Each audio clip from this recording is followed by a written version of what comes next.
பழனி முருகா. ஓ நீதானா? எதுக்குப்பா பின்கோட் எல்லாம் சொல்லி நீ முருகனை கூப்பிடுற? அட இல்லப்பா, காலங்காத்தால குளிச்சுட்டு இப்படி வேட்டி கட்டு குண்டக்கா மண்டக்கா உட்காந்துட்டு எப்படி இருக்குது? கத்து கொடுத்ததே முருகன் தானே, அதனாலதான் கூப்பிடுறேன். பாத்தீங்க பையில என்ன எலிக்குட்டியா முடிச்சுட்டு போற? ஓ மாதா கோயிலுக்கு போறியா?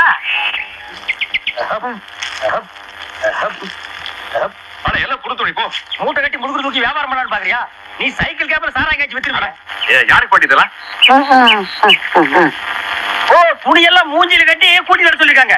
அதுலப்பா முதலாளி கொடுத்துட்டாரா, அவர் பெரிய மீசை வச்சிருக்காருல்ல, அத சொல்லி காட்டுறாங்க. ஏன் பாட்டிக்கா இவ்வளவு வயசாகியுமே நீ பேச கத்துக்கல? வெள்ளையம்மா அடுப்புல பால் வச்சிருக்கான், போய் இறக்கி போடு. ஓ இது பேரு வெள்ளையம்மாவா? ஆமா. கட்டபொம்மை காலத்துல கால வளர்த்துற பொம்பளை இதுதானா? பேச வராது, பாடுமா? ஊமைங்க. முதலாளி உங்களுக்கு இந்த ட்ரெஸ் எடுத்து கொடுத்து போட்டுக்கிட்டு வர சொன்னாரு.